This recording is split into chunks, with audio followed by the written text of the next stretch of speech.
Welcome to the Trade Talks podcast where we discuss everything related to international trade. My name is Tayo Kadri and I'm going to be anchoring today's episode of the show. With me, I have Dr. Bamidele Amigo, who is also known as the export doctor. So we'll be diving into a few questions or a couple of questions related to international trade. And I'm sure that you had some questions that are related to this lingering on your mind for quite some time. And I hope that you have answers to those questions in today's episode of the podcast. So moving on, what are the biggest challenges in managing cross-border logistics and how can they be overcome?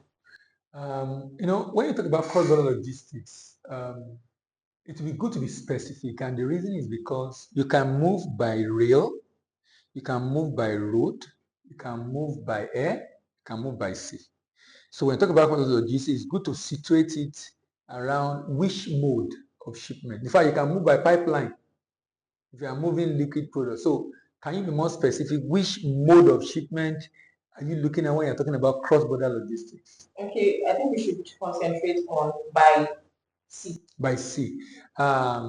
Sea, cross-border logistics for sea is not the only challenge I see there. Mainly is freight charge, and the fact that if you live in a landlocked country, it will be difficult for you to be able to go by sea. So you might have to depend on another country. Like Niger now depend on Nigeria and I think Benin Republic to be able to ship stuff through Atlantic Ocean to different parts of the world. So that is the challenge that will likely. It's not the one that really have challenge, which I guess you probably also have in mind, is road. Road is a big particularly in Africa. In other parts of the world, road shipment, sometimes even when you move from one country to the other within the EU, you don't even know you are moving because there's no border, more or less. But for goods movement, not for human being. For human being, because some people might not be EU citizens, they still have to go through the border gate. But for road shipment is a big challenge. Road shipment is a big challenge because, for example, in West Africa, if I go to move now, I remember when I was doing a shipment from Nigeria to Cote d'Ivoire, you have to go through the border of Benin Republic, through the border of Togo, border of Benin Republic now, Nigerian side, border of Togo with Benin Republic, exit of Benin Republic with entering to Togo, border of Ghana, entering to Ghana, exit Benin Republic, border of Cote d'Ivoire.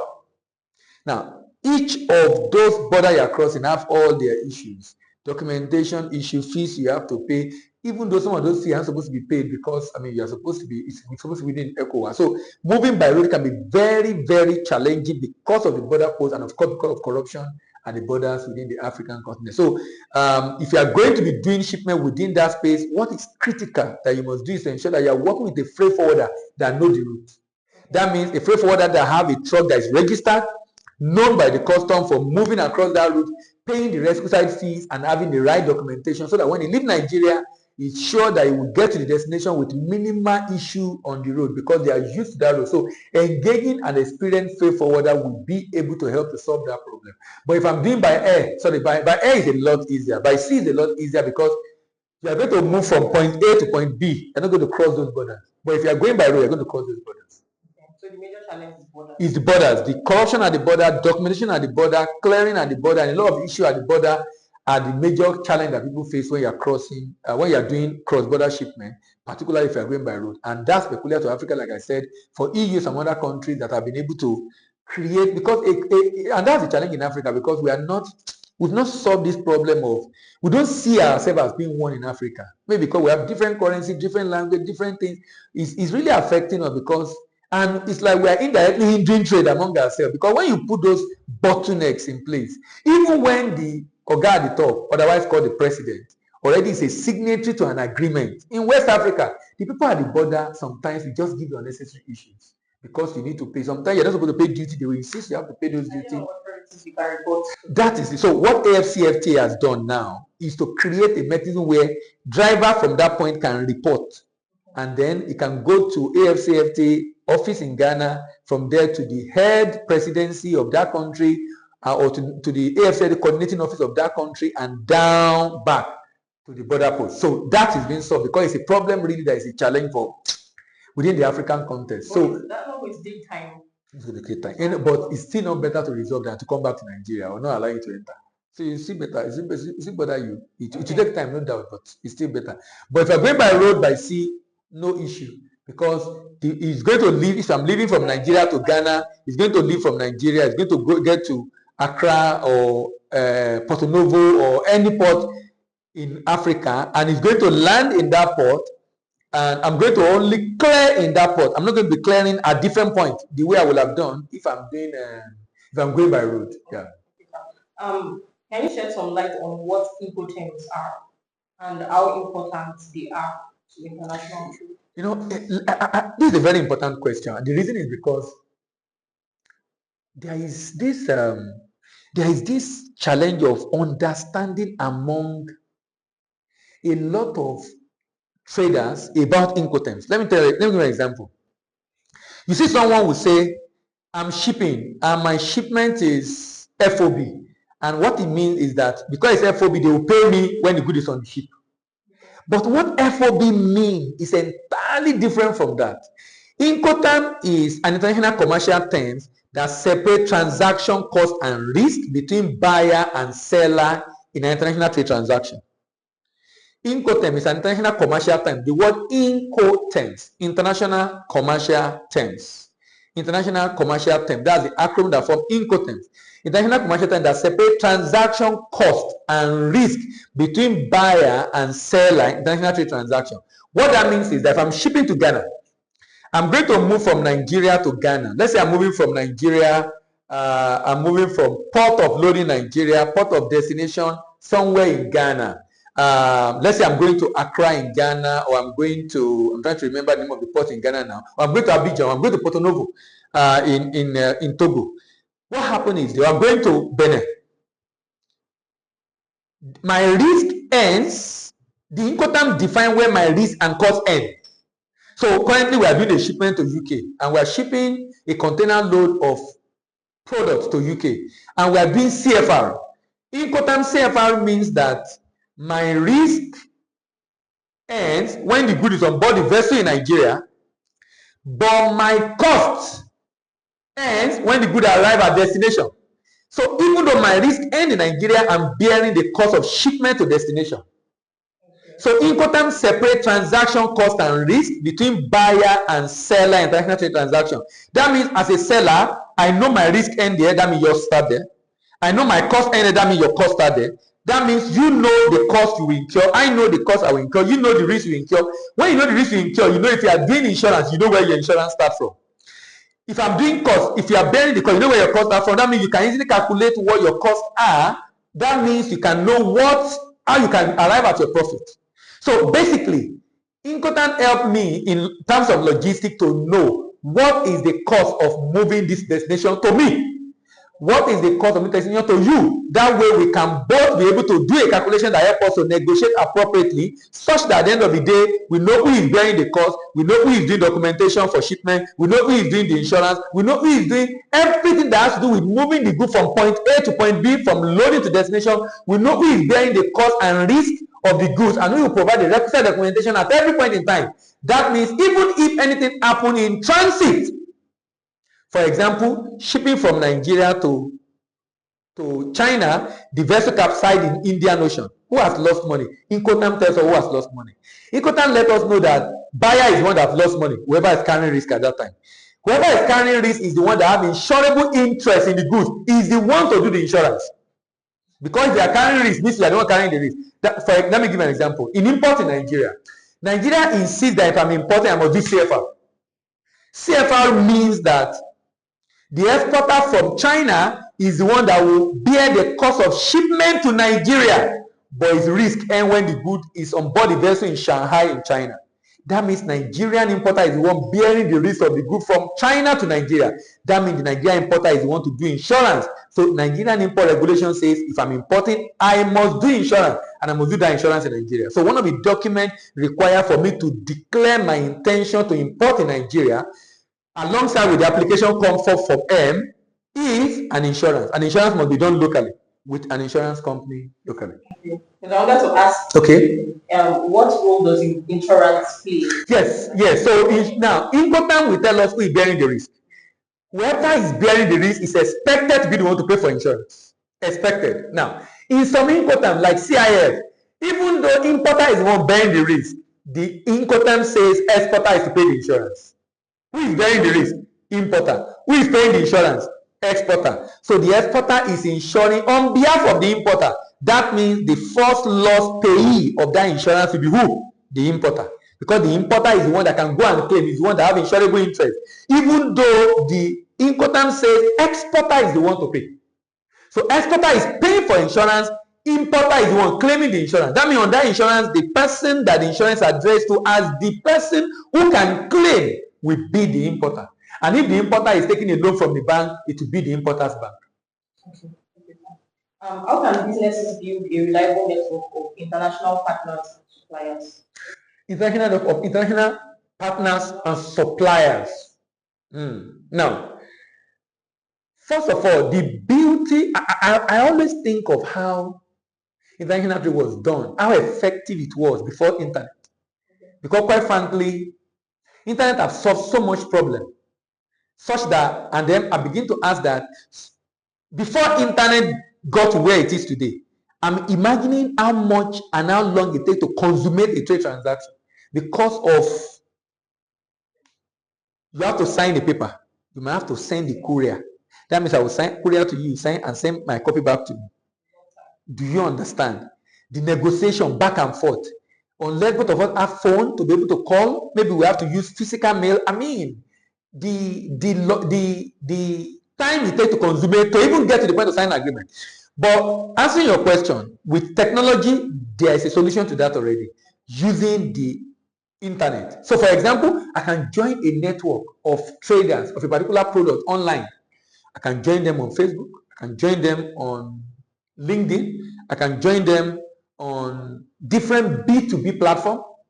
I can attend international trade fair and get, in fact, the most effective way of building networks to go for international trade fair. If I meet someone online, there's still challenge of scarcity. Is he real? Is he not real? Is he a Yahoo boy? Is he a scammer? But if I meet you at a trade fair, we exchange cards, we discuss, you see me, I see you, the risk of thinking of a scammer is off the window, because now I've met you. And maybe I'm in your country, I went to your factory. I know where you are.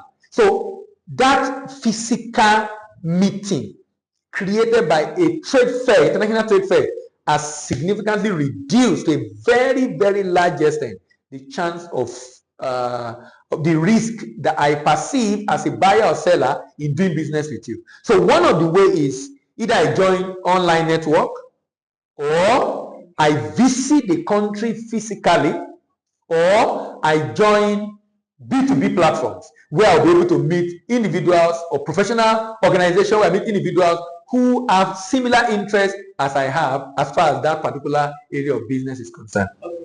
So how can businesses effectively track and manage shipments across different countries? You know the way you track a courier? Yes. You can do the same for airline shipment and sea shipment.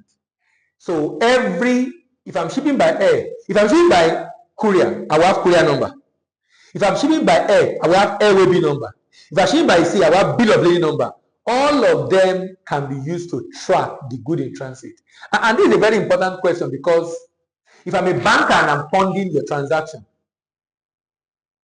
and let's say I'm doing a post-export financing, that means you have shipped, you brought the document to me and say, I've shipped. I will need you to finance me and give me the money, maybe 85% or 80% of the money ahead of when payment is due. Now, what you have asked me is to finance. I need to know, is that good? Has the good been shipped? By collecting that document, I can go and track it and see. So if I'm tracking and I notice your container is you shipped last week from Nigeria to China, but when I try, your container is in South America, is in Brazil, that's a sign that you're a fraudster. That means the document you're giving me is fraudulent, because the container on the document, if the good left this week and is going to China, it should be somewhere around the Indian Ocean, close to Durban, South Africa. But now I'm seeing that the container of your shipment is somewhere in Brazil or somewhere in Europe. Then something is wrong, because that means that the container in question, you didn't ship on that container.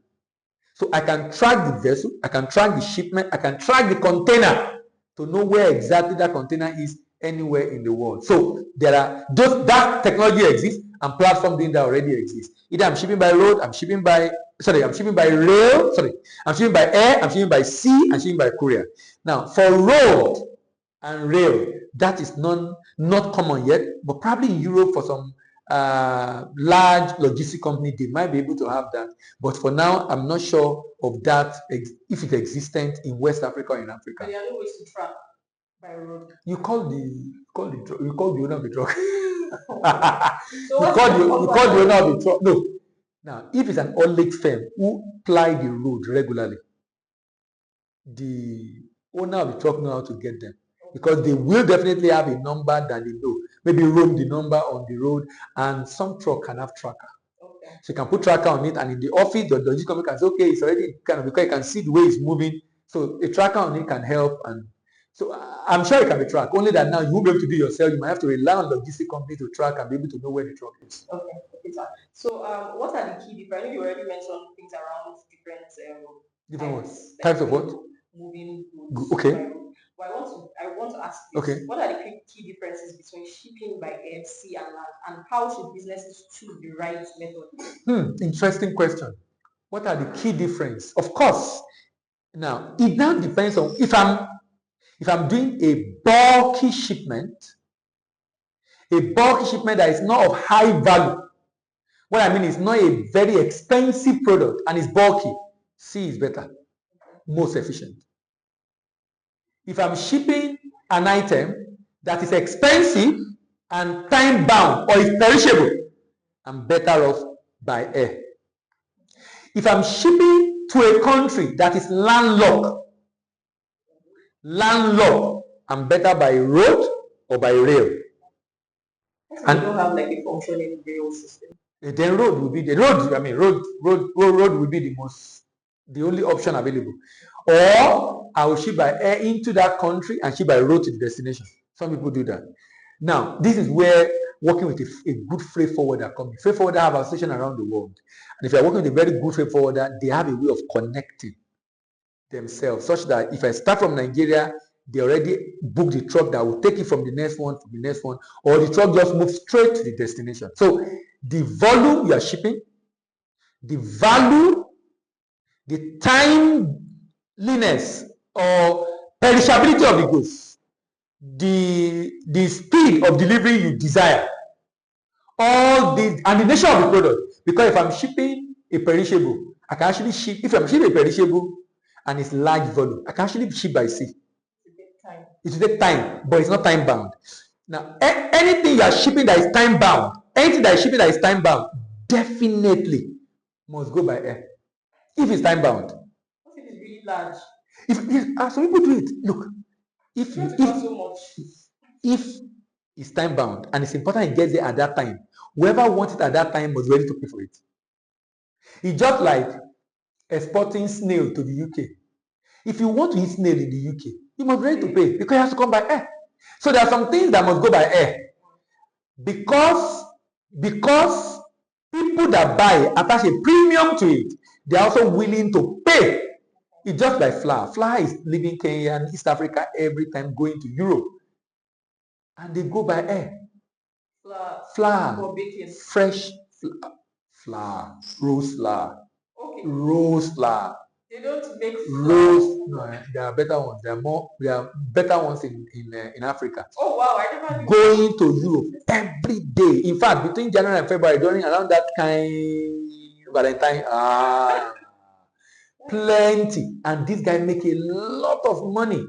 He has to go by air because it's perishable, it's flour. And people that want to give it to their boyfriend or girlfriend value it, so they are ready to pay very well for it. This is actually interesting because I never knew that. That they flour. People ship flour from Nigeria also. Wow. Yes, only that the flour we ship, the quantity we ship fresh flour is very small compared to what East Africa is making billions of dollars every year exporting flour, fresh flour to Europe. Okay. This question is on reducing shipping costs. Okay. Maintaining efficiency. Okay. Now let me go back to the question you asked before about the question around around the different kind of. Sometimes air shipment can be deceptively cheap. And I use the word deceptively cheap. What I mean by that is this. So let's assume I need to ship 10 tons of an item.